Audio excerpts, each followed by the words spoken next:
She's like a sickness in my brain, a vision standing by the window pane. She ripples through the blinds and leaves me in a daze. It's in the way her body moves me, the way she grabs me and intoxicates, until the signals in my mind forget to operate. Fragile skull.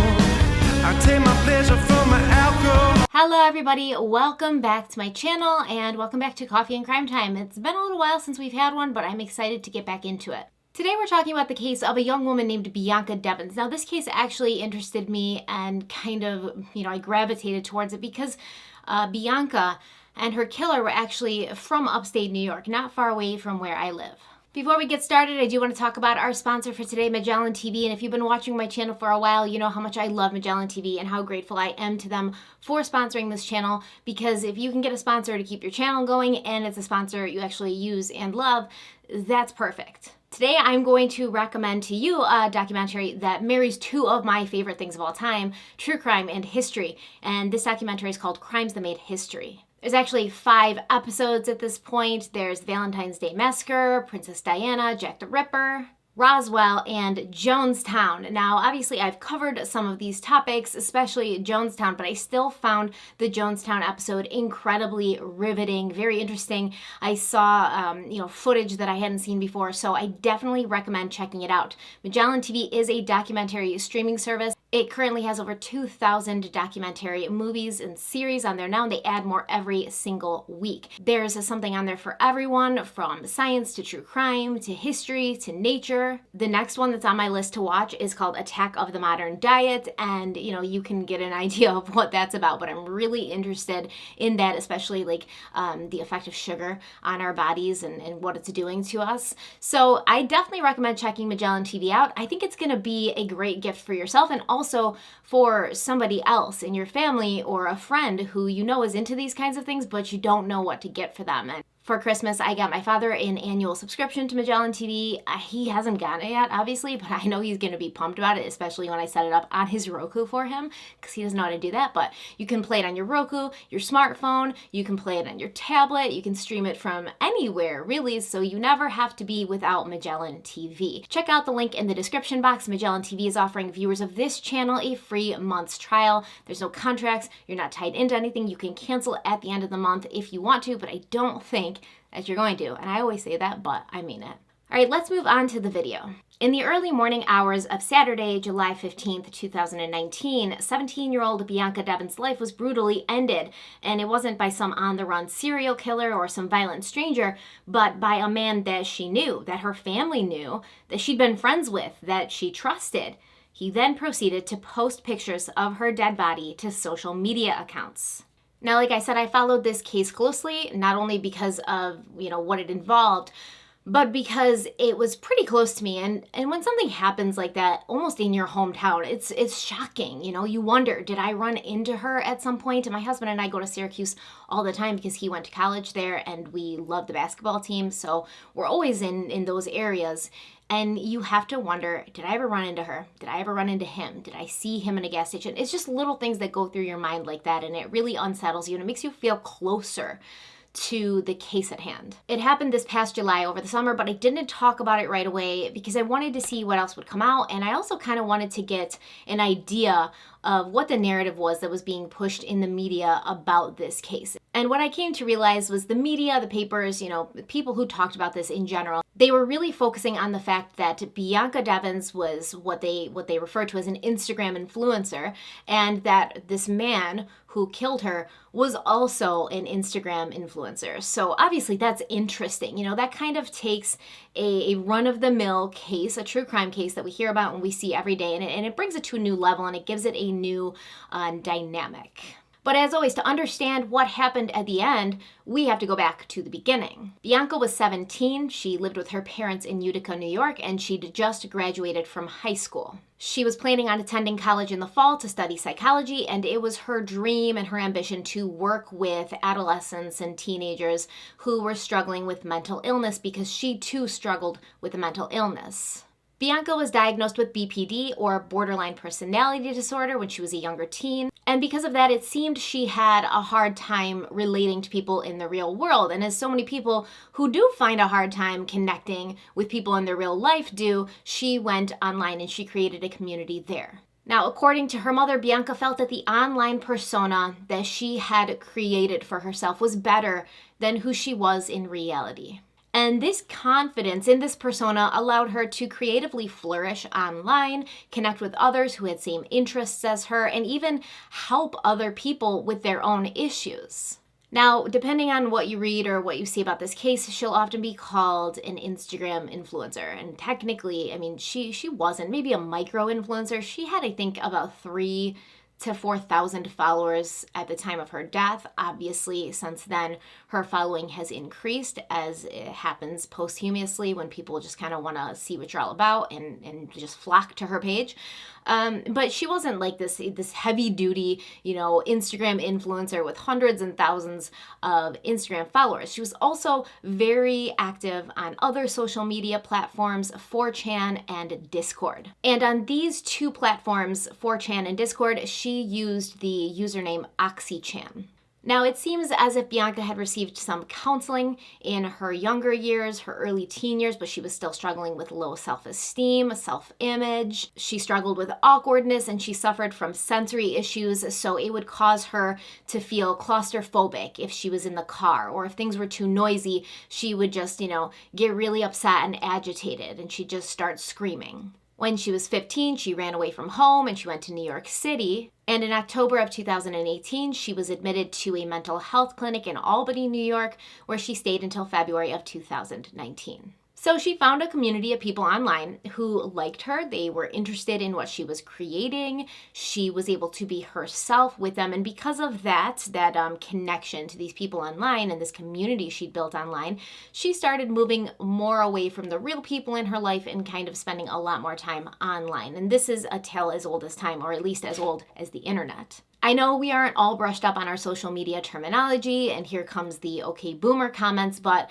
let me clarify a couple things for you that I've already talked about before we go further. Discord is a social media app. You can go on there and talk to other people, and you can verbally chat with them, like, just going in and talking to each other with the microphone, or you can just, type in there and talk to them. And I have a Discord. I'm just really bad at using it because I don't understand it. There's all these different rooms, and it's just complicated, and it's one more social media thing for me to keep up on, and it's just a lot.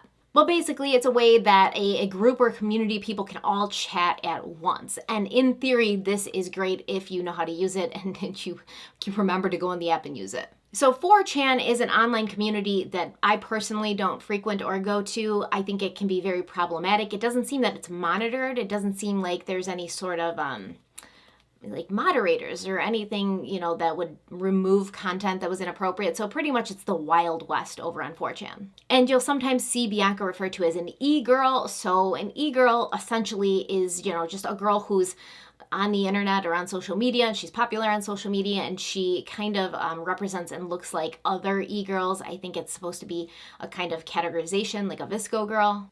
Usually they'll have this like emo anime look to them. I don't know. Don't come for me, guys. I'm in my 30s. I don't know. So in May of 2019, Bianca told her mother that she was meeting up with a new friend that she'd met online and who lived nearby. And obviously her mother wanted to meet this person before she let her 17-year-old daughter go off with him. So Bianca invited this friend over to the house, and he met her mother and her family, and her mother said that he was very polite, very normal, seemed like a nice guy. Now, others who have covered this story have not said out loud the name of this man. And I guess I understand why they're trying to hide his name or just not use it with their mouths. I don't understand. It's like a 2-second Google search and you can find it. But this is a true crime channel, and on this channel we talk about facts and evidence and, real things that happen to real people. I don't know when this let's not say his name out loud trend started. I mean, he's not Voldemort. I understand it in certain situations, but in this situation, when, like I said, you can find this information in a really quick 2-second Google search, it just seems pointless and honestly stupid. And Philip DeFranco did cover this story, and he kind of did the same thing. And I understand that there's people out there who are like, yay, good job, but come on, I think you're giving him more power when you like refuse to say his name and people can look it up and find out for themselves. So now you're like causing people to go and Google this and look it up, and then they're going to start looking into the case and they're going to start reading information about it, and you're actually giving him more power and more attention that way, if you ask me. Because you're making it seem like forbidden almost, right? And when anything's forbidden or seems like mysterious or secret, people are going to try to figure it out. And we're all adults here, so I'm going to say his name. And it was Brandon Andrew Clark, a 21-year-old who also lived in the Syracuse area. I just want to backtrack a little bit. Now, most of the time, the people who say we're not going to say his name, they say that they don't want to give him more attention and they don't want to create copycats. Once again, this is just so stupid. It's so stupid. We already went over how not saying his name is not going to prevent him from getting attention. And as far as copycats, you don't need to know the name of a person to know what they did, which you are talking about. And you're not copycatting the person's name, you're copycatting what they did. You don't necessarily need to know who they are or what their name is, and you can find out what their name is. So I understand not saying the name if the records are sealed or there's like a legal reason why their name's not being disclosed, but when it's all over the internet, what is the actual point? What is the actual point except to appear to be, woke? And I love Philip DeFranco. I'm not talking about him negatively. I'm not saying Philip DeFranco is trying to be woke, but he has a much bigger audience, so he's obviously going to have to cater to what a majority or a lot of people want. And I think that these days people are just so sensitive when it comes to true crime. And it's like, why are you watching true crime videos if you don't want to hear the facts? Okay, so Brandon lived in Bridgeport, about a 50-minute drive from Utica, where Bianca lived. He came to the house, he picked up Bianca, met her mother, and then the two of them went to the park and they just kind of like hung out on the swings and talked. He'd initially found Bianca on Instagram, and then he found her on her Discord, and they began chatting on Discord. And you can chat as a group on Discord, or you can like personally message each other on Discord, which is what they did. Seemed they had a lot in common, they liked each other, they figured out that they lived pretty close to each other. So the next obvious step, or the next natural step, was let's meet. It has also been reported that Brandon Andrew Clark was also an Instagram influencer as well as Bianca, and I don't understand. I think it's just to make this more sensationalized and to add a different element. Neither one of them were or could be considered Instagram influencers. They had a following, but nothing huge to the point where we would have to keep bringing that up in the case. So I'm not sure why that was done, but that's how media works, and that's how a lot of journalism these days works. What headline is going to catch attention? Anyways, Brandon started coming over regularly, hanging out with Bianca, her family, and once again, the media would report that he was her boyfriend. They would call him her boyfriend. And there was never any proof that they were actually like in a committed boyfriend-girlfriend relationship. It seemed that they were friendly. They may have been intimate. There's no proof of that I have, and it's none of my business. But I don't believe that Bianca saw him as her boyfriend. It seemed like he really wanted that. He wanted to go to the next level, but she didn't. And according to her mother, she'd had that conversation with him and told him, I'm going to college in the fall. I'm not trying to get in any relationship. I'm not trying to get tied down. I'm just having fun right now. And she was 17, so it makes complete sense. And Bianca's mother had this conversation with her daughter, the same conversation I've had with my own 18-year-old daughter before, which was basically along the lines of, even though you feel this way, Bianca, like you don't want to be in a relationship with him, he probably does want to be in a relationship with you, which is why he's continuing to hang around and to talk to you. And girls can tell when guys are interested in them, and they don't always necessarily, nip it in the bud right away, because teenage girls like attention. Because I have a teenage daughter, and I've had these discussions with her where she had an ex-boyfriend and she, broke up with him, and then he was always calling her and trying to bring things over to her and always trying to hang out. And I was like, end this, man. You're leading him on. It's not a good idea if you're not interested in a relationship and you know that that's his end goal. You just don't need to, kind of continue taking things from him or having him come over and see you or, little things like that. Because even though he's over here saying, oh yeah, we can just be friends, in his head, he's like, there's still a chance if she's letting me do these things for her. That's how teenage boys think. And this has nothing to do with genders or like men are bad, women are good, or women who lead men on are bad, or they should, be killed because they led this guy on. This has nothing to do with that. It's just natural. This is the world. It's how it works. I've been there myself. I've seen my daughter go through it. So Bianca had this conversation with her mother, and Bianca assured her mother, don't worry about it. He gets it. But he clearly didn't get it. According to Bianca's family, Brandon was a nice, normal guy. They never saw a dark side of him. They never saw him get upset. And they never saw him treat Bianca any way that would concern them. On Saturday, July 13th, Brandon and Bianca were going to a concert in Queens, New York, which is in New York City. So I can drive to New York City from where I live in about 6 hours. It would probably take them about 4.5 to 5, depending on how quickly they drove. There's been discussion in the media about if they drove down together. Some reports said that she met him there and she drove down with another guy. But I think we can safely say that Brandon and Bianca drove down together because Bianca's mother said that he came to the house to pick her up. And the last thing she said to her daughter before she left, looking beautiful and happy and excited to be going to her first concert by herself without parents, was to be careful, to be safe. So it appears that this concert was happening at an all-ages club called Trans Picos. It actually looks like a really cool venue. And the singer that night was named Nicole Dollanganger, who I've never heard of, but if you look at pictures of this singer and Bianca Devins side by side, it's clear that the teen drew inspiration from this artist. So she was probably a huge fan. And it seems like Dollanganger, whose real name is Nicole Bell, she started her career posting songs on Tumblr, and she wrote and recorded her first 4 records while on bed rest from anorexia. Now, her lyrics include themes such as sex, gore, BDSM, self-harm, eating disorders. The music itself isn't bad. It's just sad. It's emo stuff. I listened to one song and I felt like going into my room, turning all the lights off, crawling under my covers, and posting song lyrics on Tumblr. I know I'm going to sound like an old person here, but it is my opinion that music like this is very influential on young teens who already may be struggling with depression.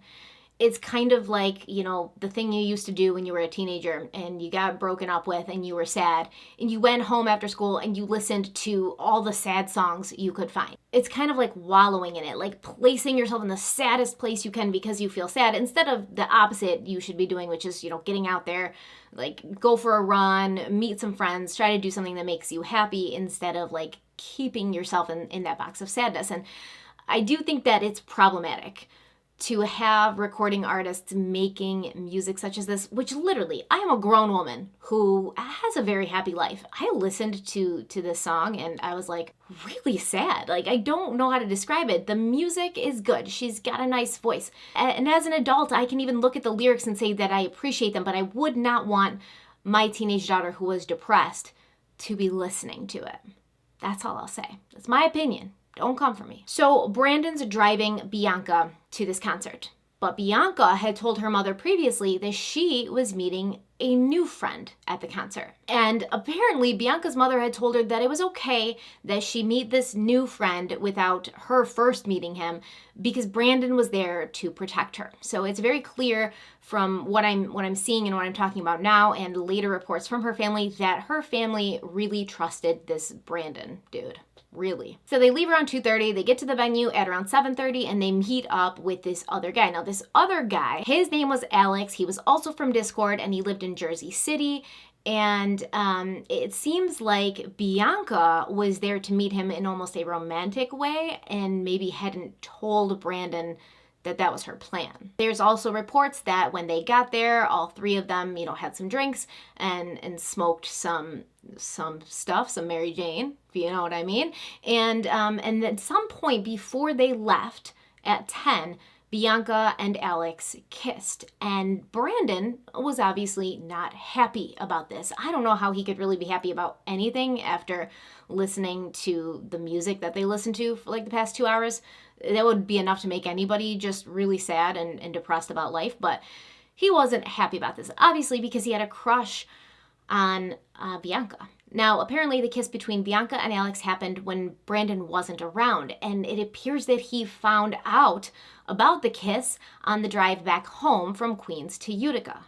and he was upset and he was jealous, and we have an idea of what happened and the timeline for this because while Bianca was in the car with Brandon and they were kind of having an argument about it, she was talking on her Discord server. So she posted this on Discord at 5:47 a.m. and I'm pulling up the message so that I can read it to you, and I'll put it on the screen as well. It starts with somebody named ECAT, which was 1:18 a.m. saying, who is listening to their own music? And Bianca responds, this dude I'm in the car with, he's driving.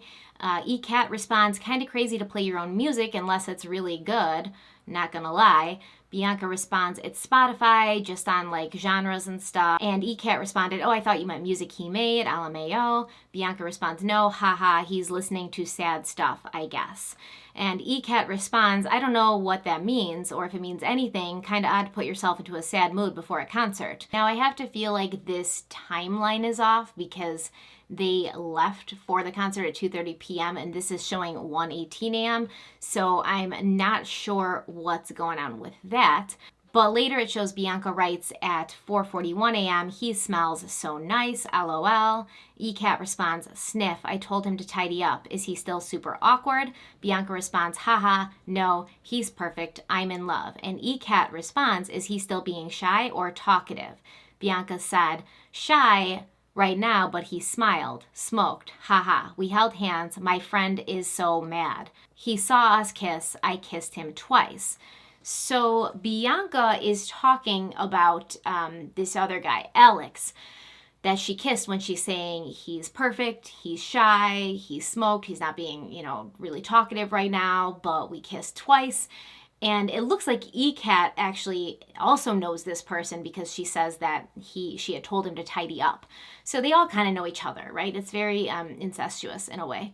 And then she says, my friend is so mad right now. So that's an indication that Brandon knows and he's upset about it. Now, on this drive back to Utica from Queens, while they appear to be having an argument or a disagreement, or he's mad at her and not talking to her, he goes on Instagram under his username, which was Yes Juliet. It's been taken down, so don't bother to find it. But he posts a picture of the road as he's driving, and he writes, here comes hell, it's redemption, right? Now I'm going to show you and read to you a part of a police report that was written after the police arrived on the scene 2 hours later after Bianca's having this Discord conversation about kissing Alex and about Brandon being mad. So the police report is dated July 15th, 2019, and it says, on Sunday, July 14th, 2019 at approximately 7:20 a.m., Oneida County Dispatch received numerous calls informing them that a male individual had posted to social media that he had killed his girlfriend and he was threatening to harm himself. It was posted that this occurred in Utica, New York, and as such, the Utica Police Department began an in-depth search for the male and female. The male in question then called 911 himself and made incriminating statements with respect to the homicide. He also was alluding the fact that he was going to harm himself. After determining that the calls were originating on Post Street in the city of Utica, officers were dispatched to that location. Post Street is a dead-end street which runs east to west from Culver Ave.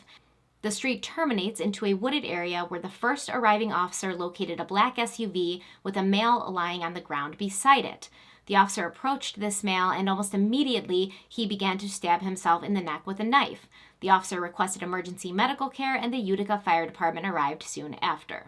Hours before Brandon took Bianca's life and allegedly tried to take his, he changed and edited his Instagram bio. This new Instagram bio reflected his date of birth and a date of death that same day. So it said 10/6/97 to 7/14/19. And underneath it, it said, just know that I feel no pain now. At 6:40, he began posting the pictures. He posted them on Instagram, 4chan, and to Bianca Devins' own Discord server with the words, sorry effers, you're gonna have to find someone else to orbit. So I just Googled what does it mean to orbit on social media because, from my perspective, orbiting is, like planets orbiting around the sun.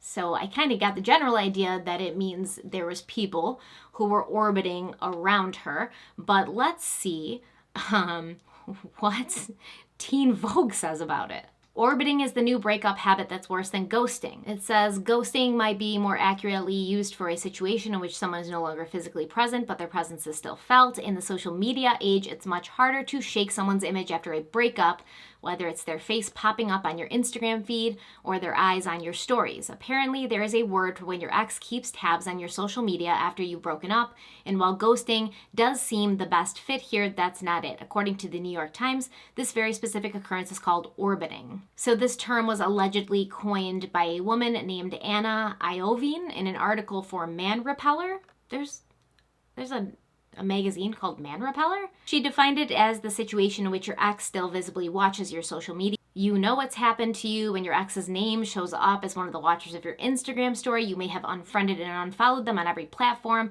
but they still like your tweets.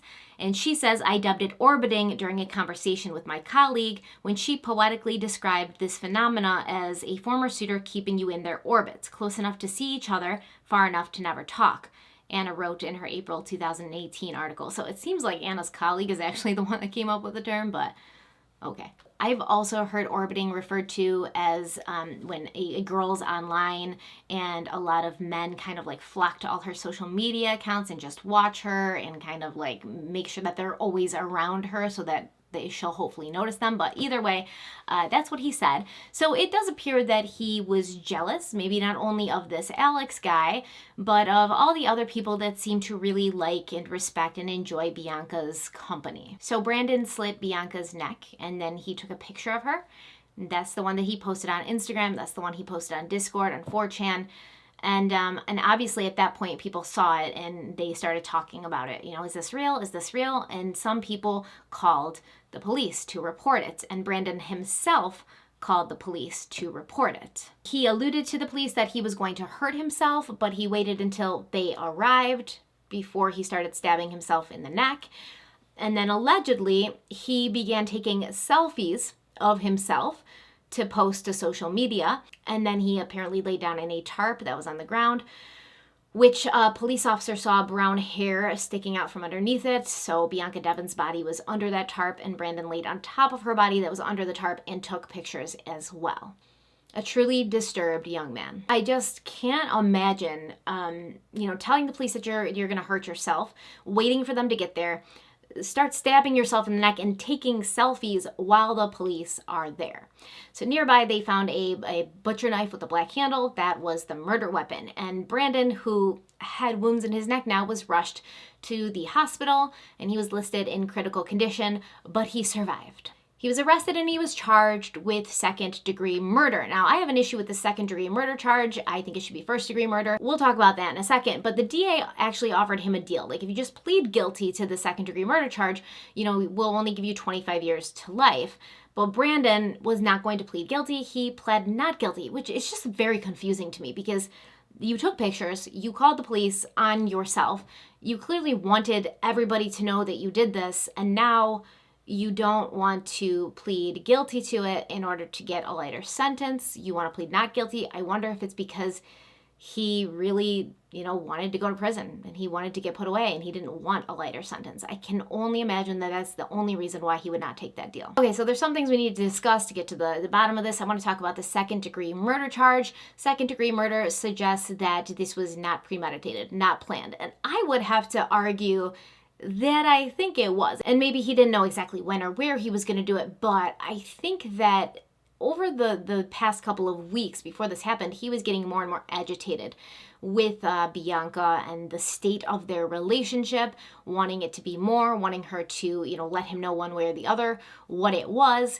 And who carries a black butcher knife around with them? Who does? Who just got one in their car in case? It doesn't make any sense why he would have that knife in his car unless he was a hunter.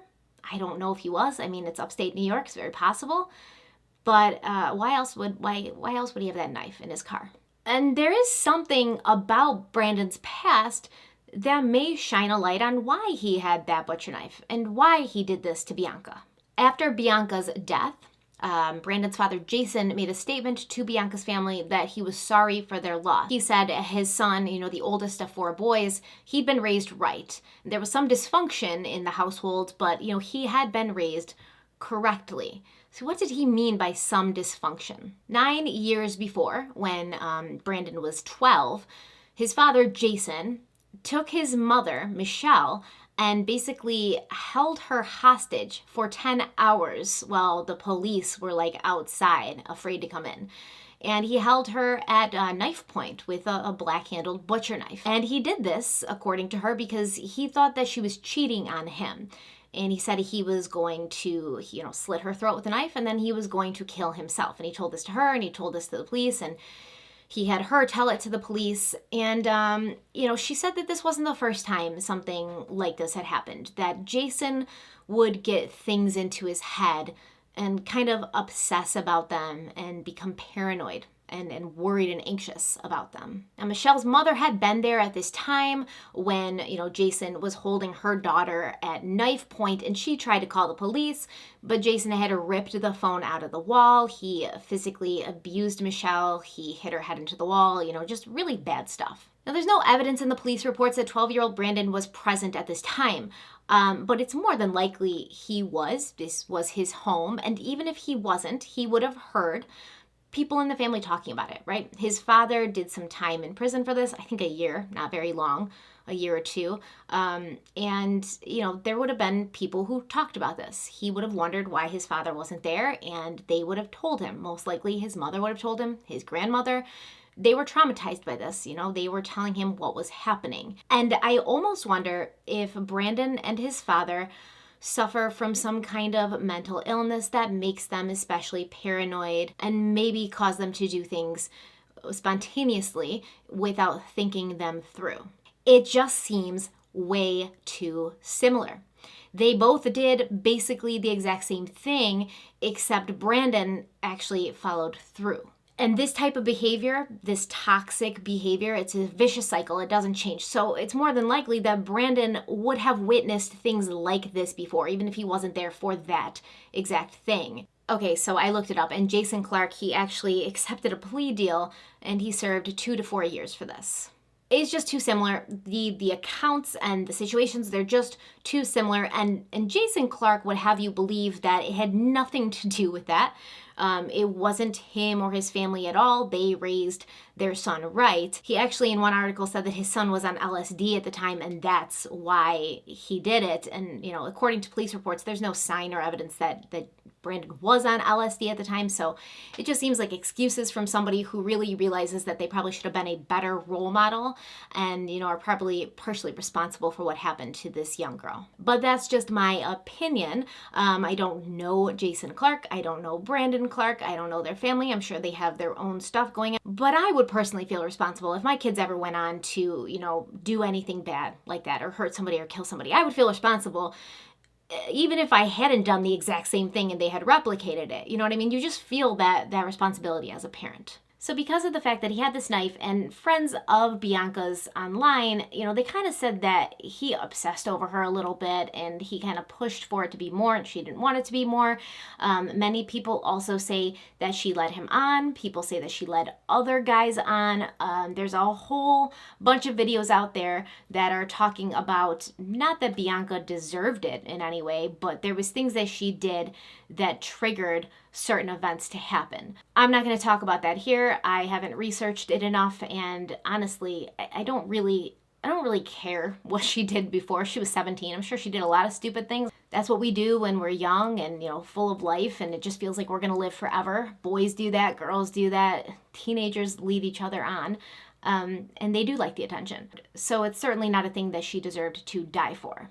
But because of these things, his past history, his father's past history, and the fact that he had this knife in his truck, that leads me to believe that it was premeditated in some way. That at least he knew one day he might be compelled to do this. Now, Bianca's mother just recently, just a few days ago actually, or last week, she talked to a local website, Syracuse.com, and she said, "I saw the internet world's heart and evil." Kim Devins claims that her and her family learned Bianca was dead when strangers started sending the photos of her bloodied body. The photos included captions like, "Look at your daughter now," and "Your daughter's a whore, she got what she deserved."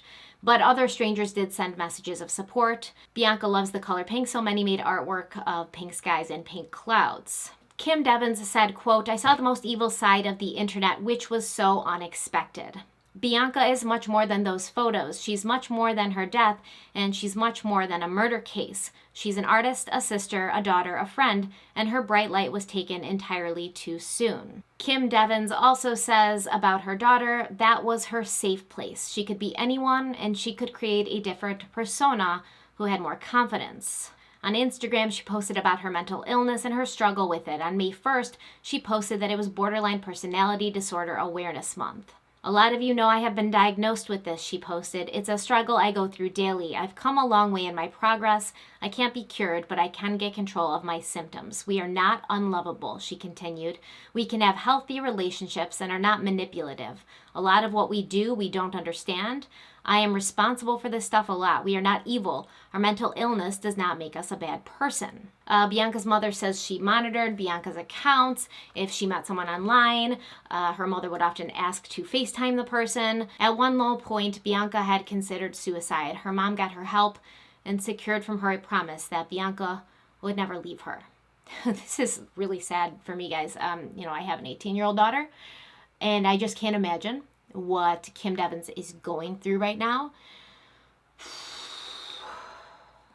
And the internet does suck. The internet sucks, and people are mean. They feel safe to be mean on the internet because they feel anonymous. And I don't know how anybody could ever say anything bad about a 17-year-old girl who was brutally murdered. It doesn't matter what she did before she died. We hurt people. People hurt people. And hurt people hurt people.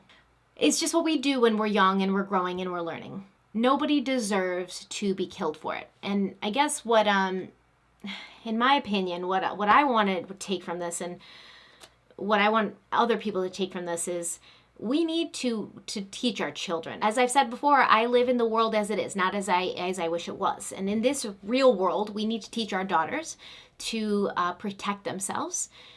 Stop meeting people online and meeting them in real life when you're 17. I mean, I've met people online that I've met in real life, but I'm in my 30s and, I know how to protect myself and I know how to not get taken in and manipulated.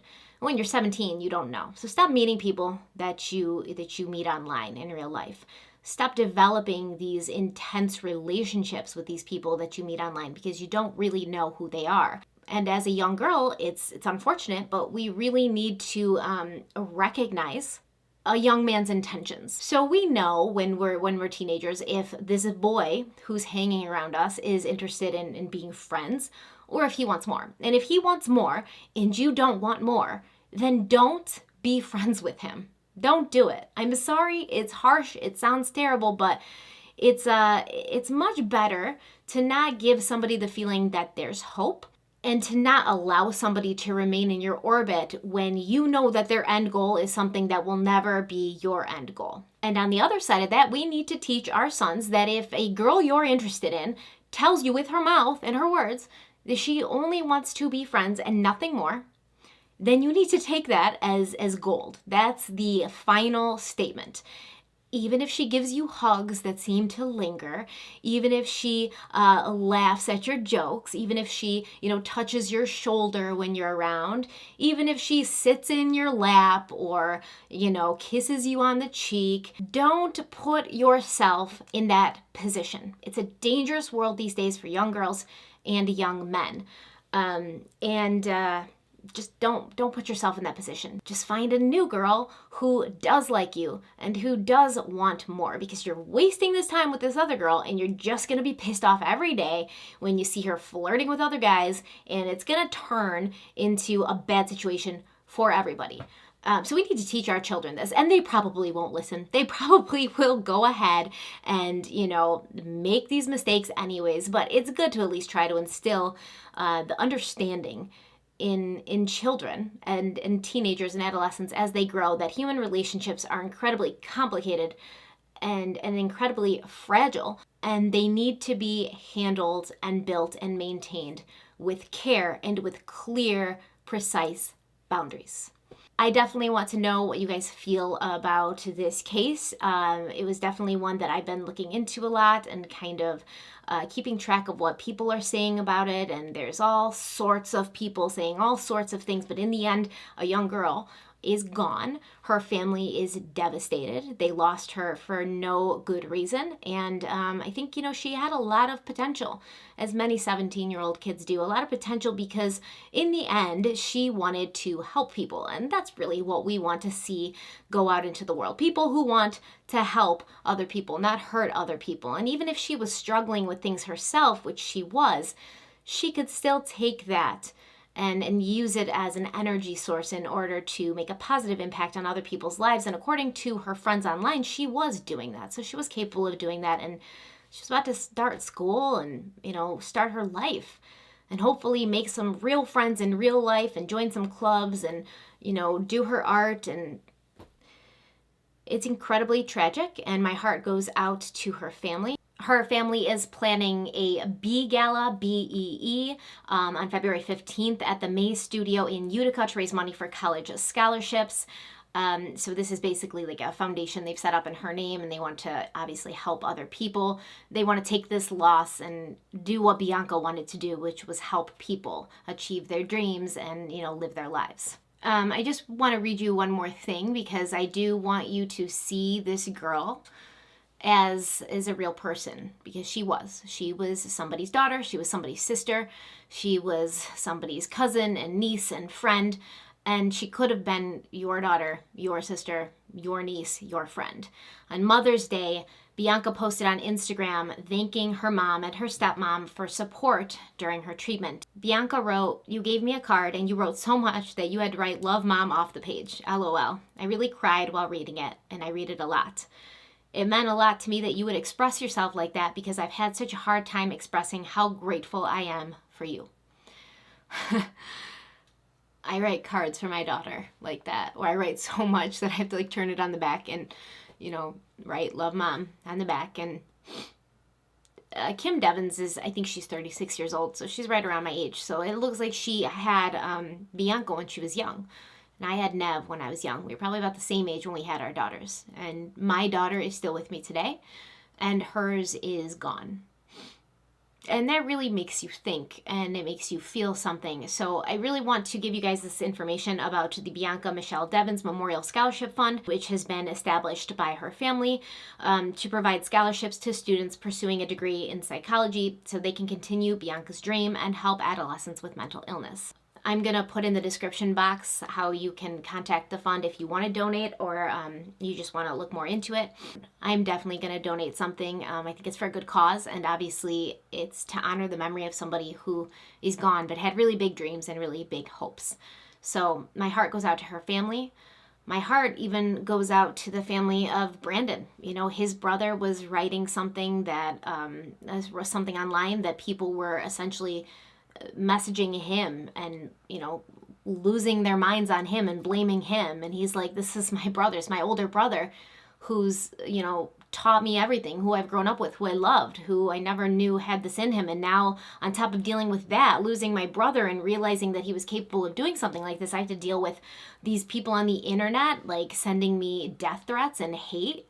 It's horrible. People, stop doing this. Stop doing this. If you're not going to contribute something that will heal to, a family who is mourning and broken, then do not do anything. Just stop doing this. It's pointless. It's not productive, and you're just adding more evil to the world. And I think that we've seen there's more than enough of that. Thank you guys so much for being here. There's going to be a lot more Coffee and Crimes coming, because I'm working on another case, and I'm getting deep into the research for that. So I'm going to be doing Coffee and Crimes until then, but I really like Coffee and Crimes because we get to sit here and chat about things that are happening more currently, and it's just a little bit more off book and kind of casual. And, we have coffee. Let me know what you guys think in the comments. As always, please, I don't want to censor anybody, but obviously be respectful. If you're part of this community, you are respectful, but, try not to add to the hate in the world. Thank you so much for that in advance. Love you guys so much. Stay kind and stay beautiful, and I'll see you next time. Bye.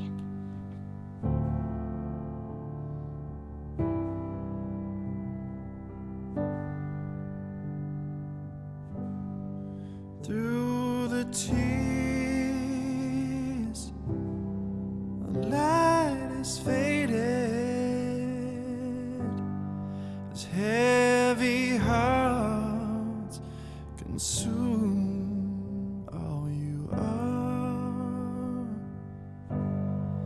Memories, they spin in circles, and every breath reveals one more scar.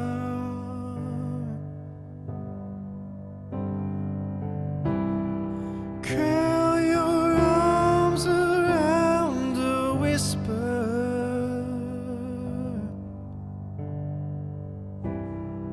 as she lies against your skin.